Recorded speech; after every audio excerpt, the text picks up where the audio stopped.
So good evening, everyone, and thanks for having me. My name is Leah Mainye. I'm a marine biologist here in Kenya. So for the talk today, I was requested, to give talk about becoming a marine biologist in Kenya, rather marine scientist. So these are the three questions which I'm going to answer. What, how, and why. These are the common ones. Choosing this question is because these are the common questions that I get every time I tell someone I'm a marine biologist or this is what I do for a living. But before I answer these questions, I could like to share my story if you all will allow me. So I need to give you like a brief history about myself. So my name is Leah Mainye. I was born and raised in a village in Kisii, which is in Nyanza province. And as some of you might know that we don't have an ocean there, rather. So it was a bit difficult for me to convince people as to why I became a marine biologist. So that's one of the questions. Like everyone I tell about my career, they have to question me, how did you know about it? How did you get into it? So being raised in the village, the only thing I knew was the river. We had rivers, so I could go swim, and I loved the water. But growing up, it was really difficult for me to convince my parents because I kept telling them that I love the water, I need to go to the marine, I need to go. But I couldn't use the word marine because I didn't know what marine was. So the only thing I was familiar with was the Navy because I could fit during the national holidays when the navies will be marching. And I was so curious, so I had to ask, what is it that the Navy does? So when they will announce them, I will hear, oh, they're from the ocean or they're protecting us, they're protecting the waters. So that's all I knew. And watching the National Geographic, the only thing I knew was, oh, if I become a Navy, definitely then I'll be into the ocean. So that's the only thing I knew.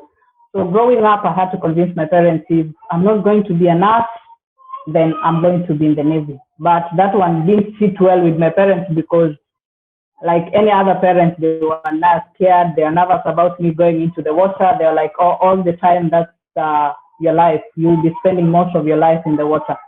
But I was so determined to do it because that's something I was so interested in, and that was my passion. So all that growing up, going to high school, primary school, and high school, it was really difficult for me to get to the point that I need to convince them and tell them, okay, this is what I've planned. But in high school, I wasn't, I will not say that I was smart, I will not say like the smartest kid in the class because after going into marine bio class, I realized that I needed to have biology as a major, I needed to have chemistry, I needed to have physics, I needed to have geography. But mind you, I didn't take physics in high school and I didn't take geography in high school. Not because I didn't want to take them, but I just assumed that anyway, I'm not going to be a scientist, so there's no need for me to just engage myself in subjects which are going to stress me. But after finishing high school, I joined Rift Valley Institute of Science and Technology. I did my diploma in surplus management. I went into corporate world. I was lucky to have a job in South Sudan, and that's where I got to meet many people who are working in the UN, who are working with different NGOs. And every time we will have a sit down and a conversation, they will ask me what my dream is. I was enjoying the job that I was doing. I kept on nagging. I kept on saying, I don't like what I'm doing. This is not what I wanted in life. I just want something where I can be in the field. I can be in the ocean. I can be swimming. And I was lucky to have a friend who was from the Philippines, and he knew much about marine biology, and he guided me. He told me, oh, this is what you're supposed to do. We have a course, there's a course which is marine biology, and that's the first time actually I heard about marine biology because all along I'd known it as being in the Navy. So I took him as a mentor. We sat down and he guided me. They told me, okay, this is what you're supposed to do. You have to check out different courses, how you're going to be in that field, and you need to know which subjects if you didn't have sciences, then you can do it. If you are so determined and if you have a passion in it, then definitely you have to get in.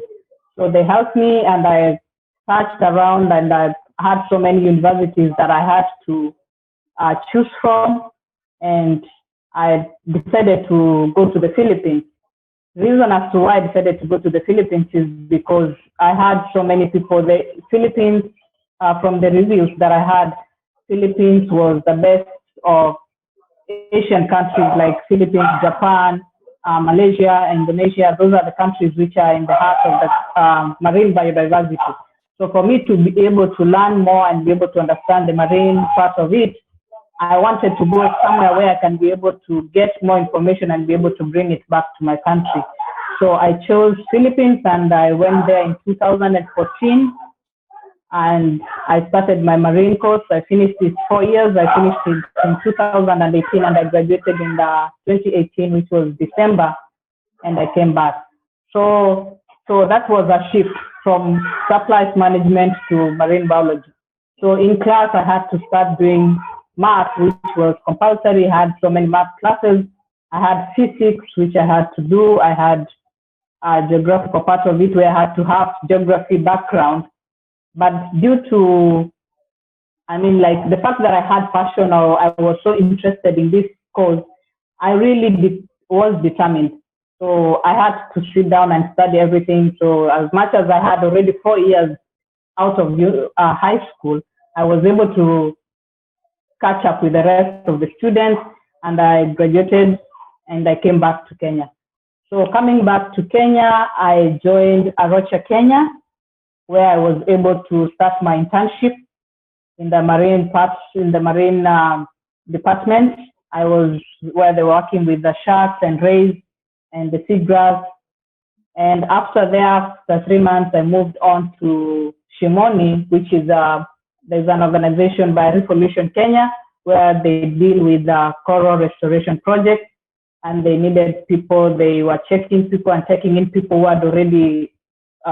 They wanted someone who was already an open water diver.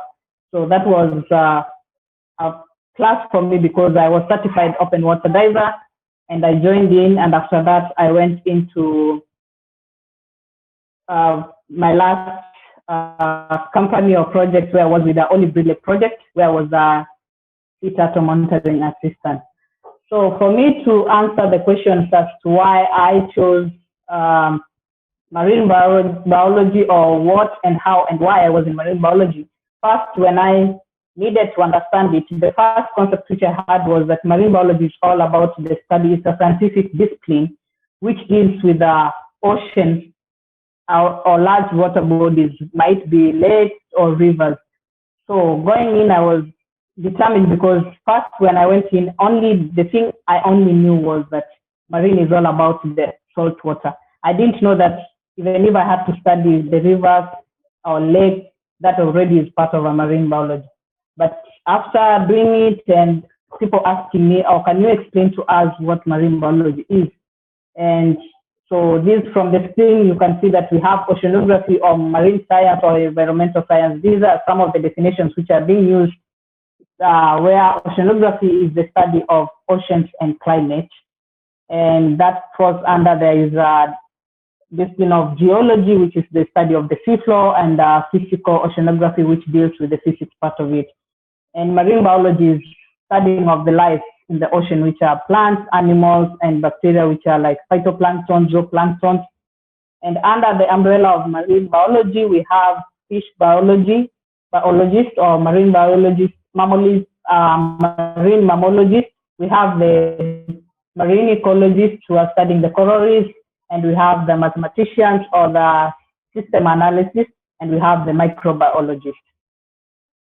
So how to become a marine biologist? Allow me to say this, that if I was giving a presentation to high school students, or rather young kids, I'll start with the normal routine where we are being told you have to take science electives. We have to earn our degree. We have to, the normal thing every career path takes. You have to go to school. You have to take this. If you want to be in accounts, you have to take math. You have to take business.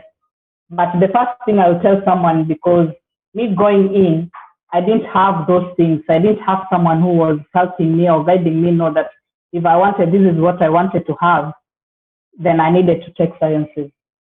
And the first thing I realized is that you need to have an interest or passion to that, what you are supposed to do.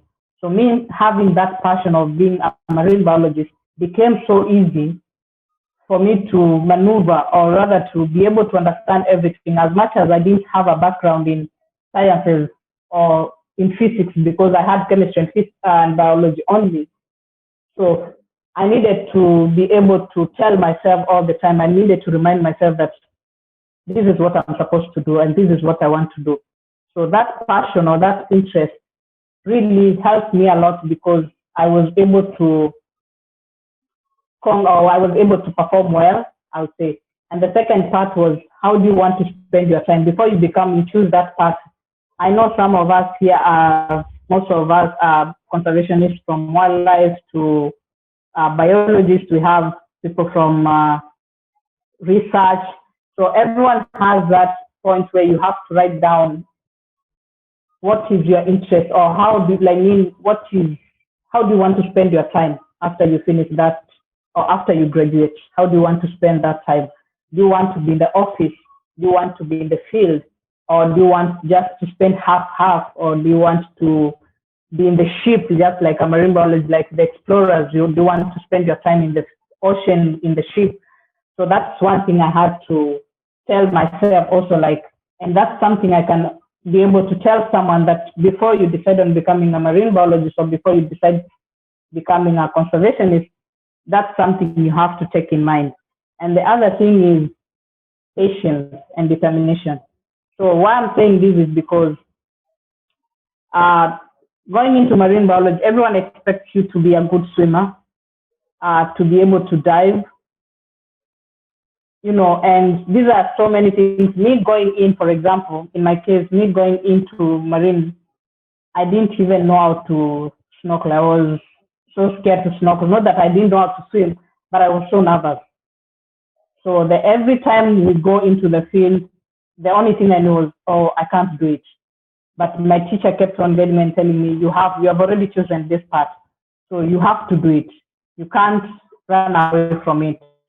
So I was so patient and I was so determined on learning, and even diving. The first part of it, I kept telling myself, what if I die there? What if this happens? What if I get sharks? What if I'm being attacked? What should I do?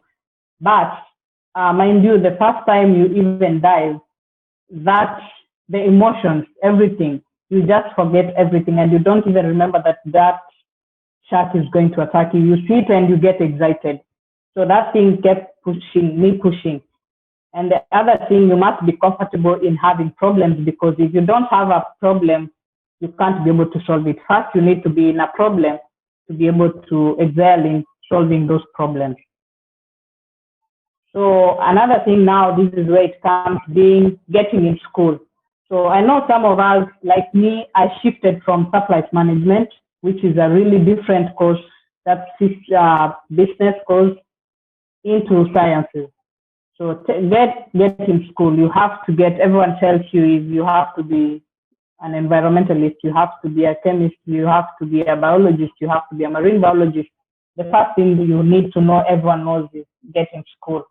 But what if someone has already graduated? Someone has graduated with zoology, someone has graduated with math, someone has graduated with chemistry. So what do I mean by saying that get in school? Right now, even Biophilic, you guys are on Facebook, you guys are on Instagram, on Twitter. So someone can use that opportunity, getting into Facebook, going into Facebook and learning, like these talks we are having now. Someone gets to learn from there. They need to search. So many organizations now are on Instagram. So you go on Instagram and then you get to learn on what that organization does. And then from there, you will be able to get yourself into the career that you want. Another thing is get experience.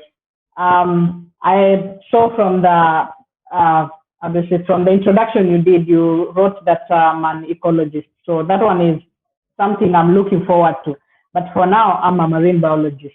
So for me to be a marine ecologist, I need to get some experience as an undergraduate student because I need to get into volunteer work. I need to get into internships so that I may be able to understand or know which field I want to major in. So, and that one comes when you're having your master's. So as an undergraduate student in marine biology, you just have an overall view of what marine biology is all about. But when you go into masters, then that's the moment you realize, okay, this is my passion. This is what I want to do. This is where I want to major. So that's where people go in and become fish biologists. That's where people become ecologists. And with that, it does open your mind and it does open how you view things. And it helps you in deciding what type of marine biologist you're going to become. And another thing is to learn ocean literacy. And we have websites like learnoceanliteracy.com, where you get to learn a lot about what the ocean is all about and the animals, the plants. And that one really helps someone get to educate themselves and be able to understand what it's all about. And the last thing which really helps me a lot is mentorship, getting someone to mentor you, getting someone, you have to find someone who has that kind of job. If you want to major into ecology or reefs or let's say fishes, you need to get someone who's already a specialist in that career. So one thing you have to do is to find that mentor. They will guide you, they will help you, they will tell you what you're supposed to do, just like any other career. They will assist you and they will help you see any shots like you are, how do I say it? Help you in realizing where your strongholds are. So for me, when I went to the Philippines, I'll use my example, that one, so that it can be able to help someone is when I went to the Philippines, the first person I had as my mentor is my advisor in my thesis part. She was my teacher. She has been in that field for more than 30 years. So she really helped me in knowing which path I should take, in helping me understand what even the thesis which I was supposed to have. So she did help me a lot. And with that, having a mentor who always checks on you, someone who is always guiding you and be like, okay, this is not what you're supposed to do, or this is what a marine biology is all about, did help me a lot. And that one boosted my career and helped me be comfortable in what I was doing as a marine biologist. So when we talk first about interest or personal interest or passion, you have to look before you become a marine biologist. So one thing I did before I decided, okay, this is what I'm going to do. I've already had a passion in marine. I want to be in the ocean, but what am I going to do in that ocean? What is my goal? What am I going to do? Yes, I'm going to have this bachelor's. I'm going to have my degree in marine. And then from there, what am I supposed to do? Am I going to sit in the office? Am I going to become a marine biotechnologist or marine microbiologist? Am I going to be a filmmaker? So that's something I needed to check or write down, that I have to get myself a Venn diagram so that I'll be able to understand what I really wanted in life. So with me now, it's easier for me to understand because what I wanted was research. I wanted to be into conservation. So with marine, I was able to, after getting my degree as a marine biologist, after understanding that, okay, my personal interest or passion is I am going into conservation. I need to conserve the habitat, the marine habitat. And what ways or in what ways am I going to do that? So with that, it did help me. When I came back to Kenya, it was a guide for me to know that, okay, I need an organization or a job where I'm going to be able to learn more about conservation. That's why I ended up in Arusha, Kenya, where they do marine conservation. And the perfect way is Arusha is close to Watamu National Park. So that was a good area for me to be able to expand my knowledge and learn so many things. They have good people, like they have marine biologists there who are doing that job. And another thing, after I finished that one, I also had to understand that, okay, then after this, I need also to touch other things. I can't be able to work on like conservation of only sharks or rays. So I needed to go to every field which deals with conservation, so that if I'm going into my master's or my graduate program, it's easier for me to understand which field I enjoy more. So I joined in with the Resolution Foundation, where we are doing, I will share some of the pictures later, where we're doing the coral restoration, from the planting, the cleaning, and the transplanting of the corals from the trees from the nurseries to the reef. So that one helped me. And upon joining Olive Ridley, I wanted also to understand another perspective of, these are protected. Watamu or Diani Chale National Park is not a protected national park.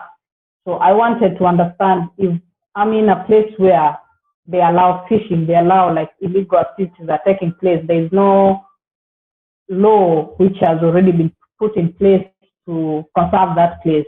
What impacts are there compared to Watamu, where it's already conserved? There is no, those things don't happen, and compared to other places. So joining Olive Ridley helped me also understand more, and that one has already guided me writing, in terms of talks, or going to schools and talking to young kids, or talking to other groups outside their conservation groups. It has really boosted me, and it has helped me. So another question is, where do they work? Where do these marine biologists work? So everyone, even me, before I joined the field, the only thing I know was, oh, they will go into the ocean and that's it. But I didn't realize that, okay, me being a marine biologist doesn't necessarily have to be, I will be in the field or I will be in the ocean. One, you might be able to work in the universities. You can be a lecturer in the universities. You can be a microbiologist, where you'll be working in the laboratories. You can work in aquariums and museums. You can work into consultancy firms, where you'll be able to do the environmental impact assessments for larger companies or other companies which want to do construction or reinforcement of other materials. So we have charities and NGOs like the ones I was with. And you can also work with the wildlife services, where you can be able to manage the wildlife preserve. So there are so many fields. Marine biology is a wide field, so it doesn't have to be that once you join marine biology, you will be diving every day, you'll be going to the ocean and coming back. You will be working in Lake Victoria, you don't have to dive there. So that's part of it. You will be a fish biologist. You won't be able to go into the ocean diving. You can just have fish from the freshwater lakes or from rivers. So that's a wide field that everyone can go into. So if someone is not comfortable into going to the ocean, or someone is not comfortable into diving, you can be working with mangroves, you can be working with communities, community organizations, you can work with schools, there are so many places you can work with, you can work in, or rather you can work with. So being a marine biologist, that's the mentality everyone has, that's the same thing I had before joining the field, that I will be in the ocean, that's the only thing. And I didn't realize that after joining, I realized that this is not what it's all about. I will be required to be in the office half of the time writing. I'll be required in the field. I can go into other things that I enjoy more. I can be in a lab. So that one doesn't really mean that I will be in the ocean. And another question I get is, why did I choose the Philippines? I already answered that earlier. It's because the Philippines, wait, I missed something.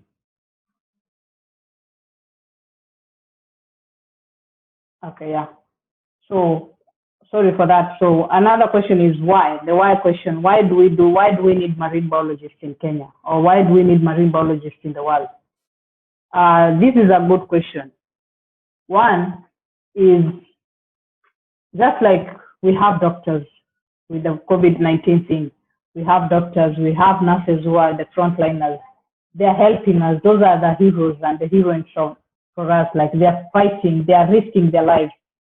And the ocean, looking at it, the beauty of the ocean has been lost. If we look back into the pre-industrial era, the ocean was clean. Even the fishes, the animals, the fishes, the sharks, even the seagrass, the seaweed, they were enjoying because there was no pollution wasn't taking place.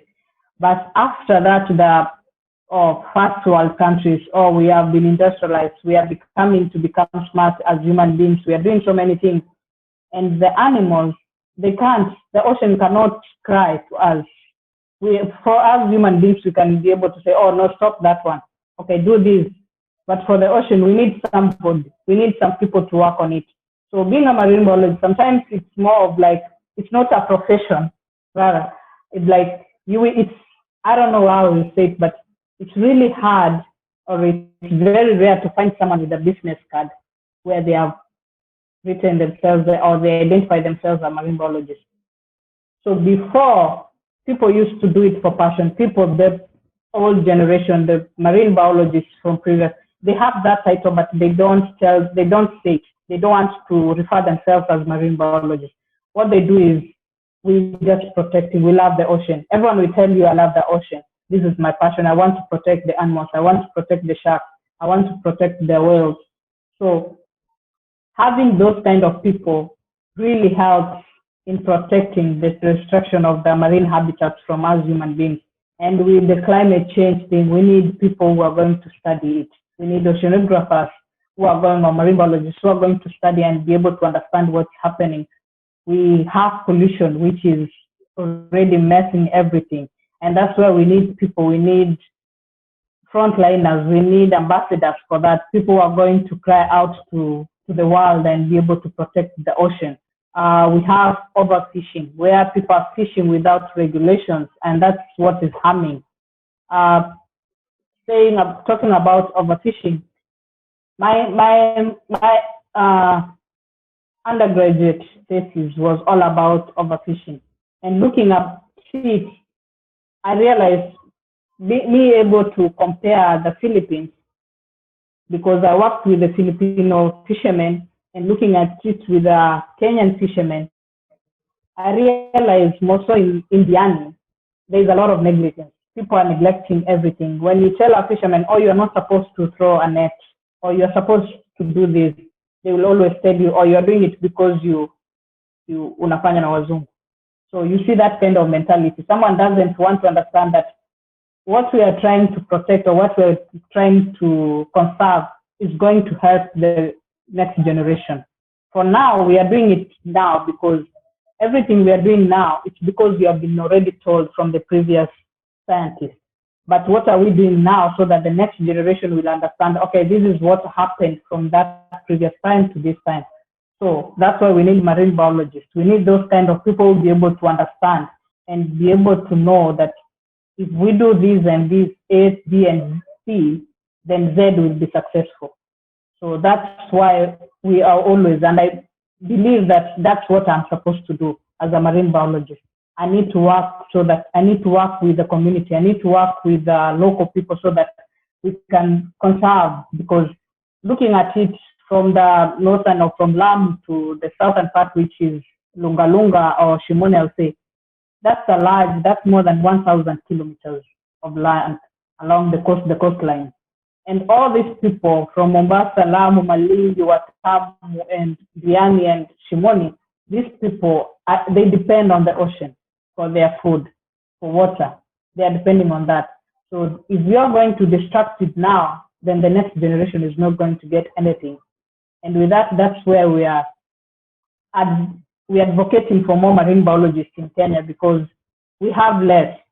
And it's not that we don't have those courses here, but it's because we have lagged behind, because we didn't have mentors, we didn't have people who will guide us, and we didn't have marine biologists who are there prior to us, who are going to guide us and tell us, okay, this is what is supposed to be done, or this is why we need more marine biologists. It has not been advocated in schools. even now, I know people who are from even the coastal parts, and you tell them you're a marine biologist and they don't understand what you're doing. So that's why we need more. We need more marine biologists in Kenya. We need more people who are going into conservation. You don't have to be a diver to be able to do the conservation part of it.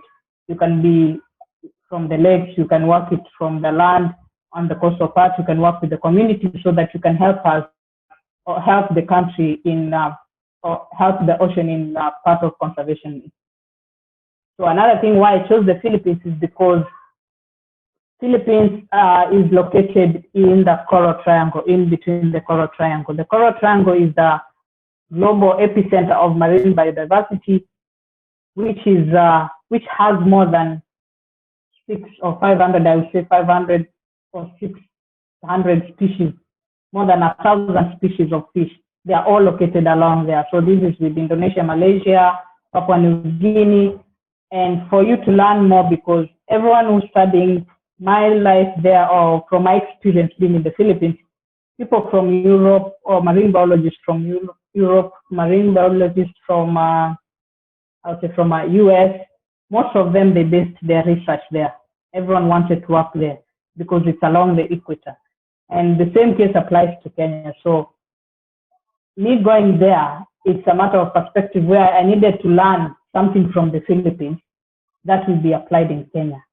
And I'm looking forward to that because now due to COVID, so many projects, like our project did stop because of that. So I'm looking forward to having that opportunity where I'll be able to working with fishermen, working with the local people to understand how things go, how things are working between the fishermen or between the local communities that I met in the Philippines, I worked with in the Philippines, and the ones in Kenya, so that we can be able to improve our economy and be able to improve the lives of those fishermen and the people living along the coastline. And so these are some of the pictures that I had collected about myself as a marine biologist. From the first one is from me having my classes in the Philippines, and the other one is also part of the classes that I was helping out with master's students and PhD students for their research. And the other picture is of me in Shimoni with the coral restoration project, and the other one is cleaning, beach cleanup, where we did the underwater cleanup during the ocean day.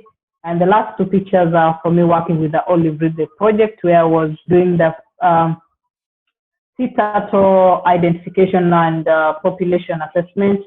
And always as a marine biologist, you get to enjoy everything. You get to enjoy every part of it, whether it's the waves, the rough sea, and everything.